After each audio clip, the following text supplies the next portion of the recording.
오늘이 교회 절기로 종려주일입니다. 예수님께서 예루살렘에 들어오신 날을 기념하는 그런 주일입니다.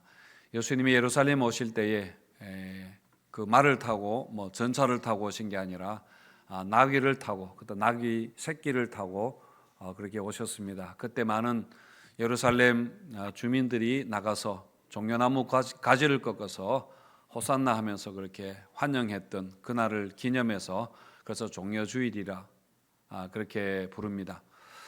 그리고 또 종려주일은 예수님께서 고난을 당하시는 고난주간의 시작이기도 합니다. 그리고 우리는 또 종려주일에 교회가 항상 성찬예식을 했었는데, 오늘 또 우리가 성찬예식 그렇게 가질 때에 이번 한 주가 여러 가지로 우리 신앙에 굉장히 의미 있는 그런 시간입니다. 은혜 가운데 이번 한 주간, 다음 부활주일 잘 보내시기를 바랍니다.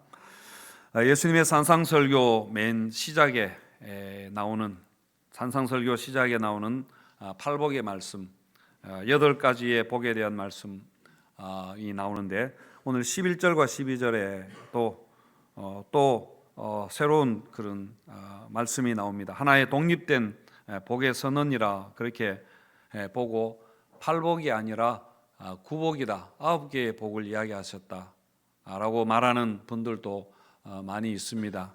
하지만은 우리가 오늘은 일반적으로 우리가 생각하는 것처럼 팔복의 말씀이라 보고 10절에서 12절까지의 말씀을 그렇게 함께 보도록 하겠습니다. 10절과 12절의 말씀 우리 같이 한 번 더 말씀을 읽겠습니다. 시작. 의를 위하여 박해를 받은 자는 복이 있나니 천국이 그들의 것임이라. 나로 말미암아 너희를 욕하고 박해하고 거짓으로 너희를 거슬러 모든 악한 말을 할 때에는 너희에게 복이 있나니 기뻐하고 즐거워하라. 하늘에서 너희의 상이 큼이라. 너희 전에 있던 선지자들도 이같이 박해하였느니라. 아멘. 박해와 고난에 관한 그 말씀입니다. 우리가 8번째 복에 관한 말씀 들을 때 한 가지 생각이 나는 것이, 우리가 산상설교 말씀대로 산다면은 누가 우리를 괴롭히고 박해하겠는가 하는 겁니다.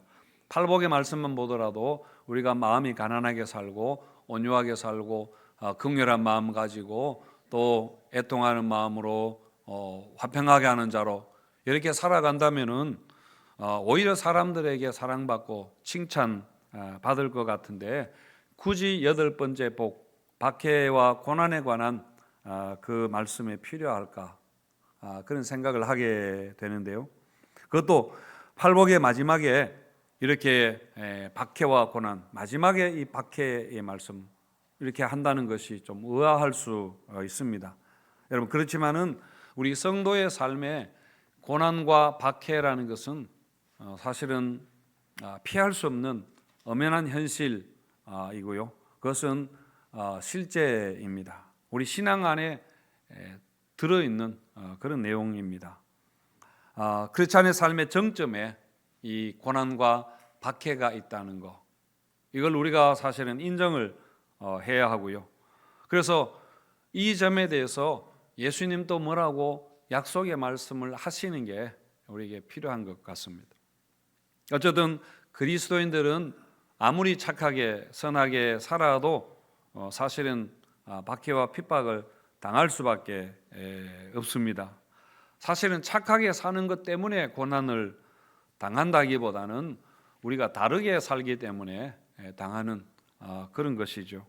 그리스도인들이 이 세상 속에 살면서 세상의 방식, 세상의 가치관을 따라 살지 않고 오히려 거슬러 산다는 자체가 우리에게는 고난인 것입니다.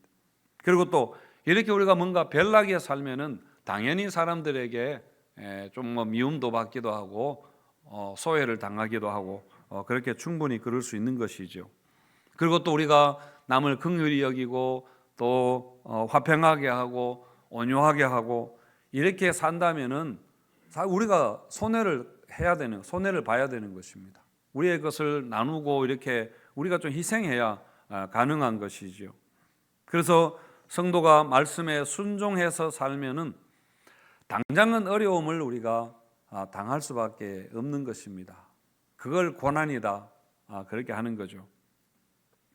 의를 위하여 고난을 당한다 이렇게 했는데, 여기서 의라는 것은 그냥 우리가 쉽게 생각해서 뭐 예수님 아니면 우리 신앙이라 그렇게 생각하면 되겠습니다. 그리고 의를 위하여 박해를 받는다 했을 때에 위하여라는 이 단어가 두 가지로 해석이 가능한데, 하나는 말 그대로 위하여도 되고 다른 한 가지는 인하여라는 것도 가능합니다. 그러니까 의를 위하여 고난을 받는다 하면은 박해받는 우리의 동기가 되는 것이고, 의를 인해서 고난을 받는다 하면은 우리는 가만히 있는데 박해를 가하는 자의 동기가 강조되는 그런 말씀이 됩니다. 근데 둘 다 해당된다고 그렇게 보는 게 좋습니다.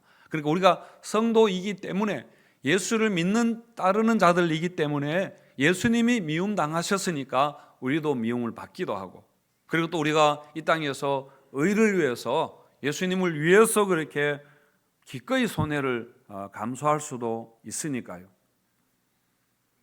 이처럼 우리가 이 땅에서 신앙생활 열심히 말씀대로 살면은 박해를 받을 수밖에 없다 한다면은 우리가 어떻게 해야 되는가 하는 것인데요. 먼저 여러분, 우리는 고난에 대해서 이해를 다르게 할 필요가 있습니다. 그러니까 성경적인 고난에 대한 이해를 가질 필요가 있습니다. 박해를 받는 자가 복이 있다. 그리고 욕을 당하고 거짓 모함을 당할 때 기뻐하고 즐거워하라, 이렇게 말했는데요. 사실 이 박해라는 것과 욕을 먹는 것과 복과 뭐는 서로 어울리지 않는 그런 개념 아닙니까? 서로 상충하는 것입니다. 그런데 우리가 일반적으로 복이라 하면 어떤 생각을 합니까? 고난이 없는 걸 복이라 이야기합니다. 모든 일이 잘 되고 뭐 풍요롭게 살고 고통이 없고 편안하게 사는, 그거를 우리가 행복이라 생각하고 그렇게 사는 삶을 성공이다 그렇게 하는데요. 하지만 성경적인 가치관은 여러분 그렇지 않습니다. 그리스도인의 삶의 목적, 그리고 우리 그리스도인의 삶의 최고의 가치, 그것은 예수님 아닙니까? 그래서 우리가 예수님을 닮고 예수님을 따라 사는 것이 우리에게 가장 귀한 것입니다. 그래서 이 일에, 이 신앙생활을 하는 데 있어서 이것 때문에 우리가 손해보고 고난당하고 때로는 신앙을 지키려고 박해를 당할 때, 그게 바로 우리에게 복이라는 것이죠. 베드로전서 4장 13절 14절에서 베드로가 이렇게 이야기했는데 우리 같이 한번 읽겠습니다. 시작. 오히려 너희가 고난에 참여하는 것으로 즐거워하라. 이는 그의 영광을 나타내실 때에 너희로 즐거워하고 기뻐하게 하려 함이라. 너희가 그리스도의 이름으로 치욕을 당하면은 복 있는 자로다. 영광의 영 곧 하나님의 영이 너희 위에 계심이라. 아멘. 예, 그리스도 이름으로 치욕을 당하면은 이게 복이 있는 것이다. 기뻐하라. 그렇게 하셨습니다. 그러니까 그리스도 이름 때문에 고난 당하는 것이지, 우리가 잘못해서 고난 당하는 거는 그거는 그냥 부끄러워해야 되는 일이죠. 그건 기뻐할 일이 아니라 거기에 해당되는 것이 아니고, 여러분 예수 이름 때문에 우리가 고난 당하는 것을 신앙 때문에 이야기하는 것입니다. 때문에 고난 당하는 걸 이야기합니다. 여러분, 우리 삶의 목적은 고통이 없는 편안한 삶이 아니라 우리는 예수님을 더 잘 따르는 것입니다. 예수님을 본받고 예수님을 더 사랑하기 위해서 우리가 기꺼이 고난과 수고와 희생을 감당할 수 있어야 되는 것이죠. 물론 또 우리가 살아가다가 이유 없는 고난을 당할 때도 있습니다. 그냥 일이 잘 안 되고 원인 없이 욥처럼, 물론 그럴 때도 있습니다. 여러분, 그럴 때도 우리는 성도이기 때문에 마찬가지로 믿음으로 우리가 잘 인내한다면, 그 상황에서도 성도의 본분을 잊어버리지 않고 살아간다면 같은 복을 주실 줄 믿습니다. 자, 그렇다면 왜 고난을 당할 때 우리가 오히려 기뻐하고 즐거워할 수 있는가입니다. 그것은 바로 의를 위하여 고난당하고 손해보는 자에게 주님이 주시는 상이 있기 때문입니다. 12절에서 기뻐하고 즐거워하라, 하늘에서 너희의 상이 크다, 그렇게 하셨는데 그 상이 무엇인가? 천국의 상, 천국을 주시겠다, 그렇게 하셨습니다. 여러분, 팔복의 첫 번째 복의 선언이 심령이 가난한 자는 복이 있나니 뭐라고 했나요? 예, 천국이 저희의 것이며, 여덟 번째 복도 뭡니까? 예, 천국이 저희 것이며, 그렇게 했습니다. 여러분, 이렇게 상 주심에 대한 확신, 주님께서 우리를 인정하시고 주님께서 우리를 기억하시고 상 주신다는 확신이 우리가 고난을 이기는 힘이 되는 것입니다. 히브리서 12장 2절 말씀에 믿음의 주여 또 온전하게 하시는 이인 예수를 바라보자. 그는 그 앞에 있는 기쁨을 위하여 십자가를 참으사 부끄러움을 개의치 아니하시더니 하나님 보좌 우편에 앉으셨느니라, 이렇게 했습니다. 예수님도 앞에 있는 기쁨을 위해서, 상을 위해서 십자가를 참으시고 모든 부끄러움을 다 겪으셨다는 그 말입니다. 그런데 그 후에 하나님 보좌 우편에 앉는 그 상을 누리게 된 것입니다. 오늘 12절 본문에서 너희 전에 있던 선지자들도 이같이 박해를 받았느니라, 그렇게 했는데요, 믿음의 선진들도 이런 고난의 여정을 걸어갔습니다. 그래서 장차 누릴 영광스러운 축복을 바라보면서 모든 고난을 다 감당했던 그런 사람들이죠. 히브리서 11장에 많은 믿음의 선진들 이야기 나오는데 그 중에 모세 하나를 보더라도 모세는 그리스도를 위하여 받는 능력을 애굽의 모든 보화보다 더 큰 재물로 여겼으니 이는 상 주심을 바라봄이라. 하나님 상 주시는 것을 바라보고 애굽의 부귀영화를 뒤로 했다는 그런 말입니다. 사도 바울도 마찬가지로 로마서 8장에서 이렇게 이야기하는데요, 자녀이면 또한 상속자, 후사, 곧 하나님의 상속자인데 그리스도와 함께 영광을 받기 위하여 뭐라고 했나요? 예, 고난도 받아야 된다. 영광과 고난은 패키지다, 그 말입니다. 생각하건대 현재가 우리 받는 고난은 장차 우리에게 나타날 영광과 비교할 수 없는 것이다, 그렇게 했습니다. 세계에서 가장 유명한 골프 대회가 있다면 US 오픈일 것입니다. 골프 선수라면 누구나 이 대회에서 우승하기를 그렇게 바랄 것입니다.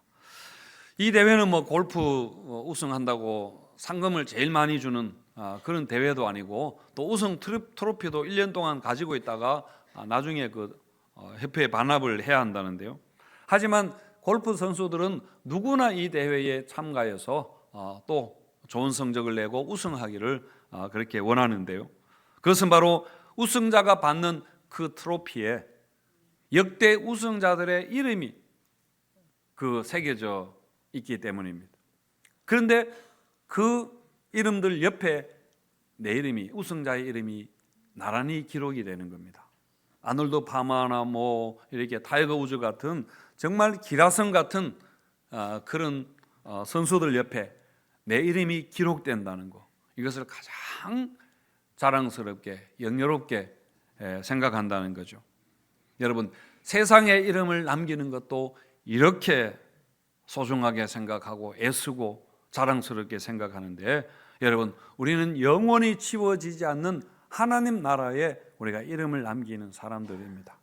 그리고 우리의 모든 수고를 주님께서 기억해 주시고 주님 주시는 상을, 주님의 칭찬을 우리가 받게 되는데, 여러분, 이것보다 더 가치 있는 것은 없습니다. 이보다 더 영광스러운 일은 없다는 것을 우리가 믿으셔야 됩니다. 그래서 이것을 위해서, 가장 소중한 것을 위해서 우리가 고난당하고 우리의 그 작은 것을 손해보고 또 이렇게 수고하는 것을 기꺼이 감당할 수 있어야 되는 것이죠. 우리가 잘 아는, 자주 들어본 예화 한 가지 하고 말씀을 마치겠습니다. 아프리카에서 평생 선교했던 선교사가 은퇴를 하고 이제 돌아오는 배를 타고 귀향을 하게 됩니다. 그런데 공교롭게 그 배에 미국의 루즈벨트 대통령이 아프리카 순방을 마치고 함께 배를 타고 오게 되었습니다. 그래서 항구에 도착했을 때에 수많은 사람들이 나와서 대통령을 보기 위해 나와서 그렇게 환영 인파가 몰려왔고, 그리고 항구에 도착하니까 군악대가 막 이렇게 연주를 하고 고위 인사들이 다 나와서 이렇게 대통령을 맞이했습니다. 그런데 그걸 보고 이 선교사님이 속이 상했던 거죠. 그래서 하나님께 불평을 했습니다. 하나님, 나는 평생을 아프리카에서 내 인생을 바치며 그렇게 수고했는데, 그런데 한 사람도 마중 나온 사람이 없습니다. 기껏 휴가 갔다가 돌아오는 대통령은 저렇게 환영을 받는데 이거 뭔가 잘못된 거 아닙니까? 그렇게 하니까 그때 하나님이 선교사의 마음을 위로하시면서 이렇게 위로했다는데요. But you are not home yet. You are not home yet. 너는 아직 본향에 돌아온 게 아니잖아. 너는 아직 집에 온 게 아니잖아. 그렇게 말했다고 합니다. 여러분, 그렇습니다. 우리가 이 땅에서 사람들이 우리를 알아주고 인정해 주는 것, 그것도 물론 신나는 일이죠.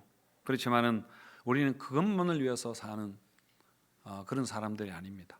이 땅에서의 칭찬과 모든 것을 위해 우리가 사는 게 아니죠.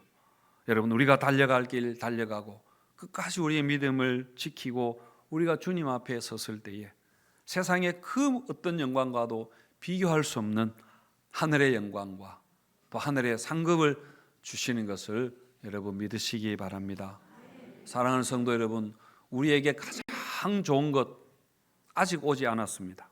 이번 고난주간 통해서 이 고난의 의미를 우리가 생각하고 우리가 주님 주신 십자가를 그렇게 생각하면서 가장 좋은 것, 주님 주시는 칭찬과 상을 바라보며 여러분 끝까지 어떤 일이 있더라도 성도의 본분을 지키며 주신 사명 감당하는 우리 성도님들 되시기를 축원드립니다.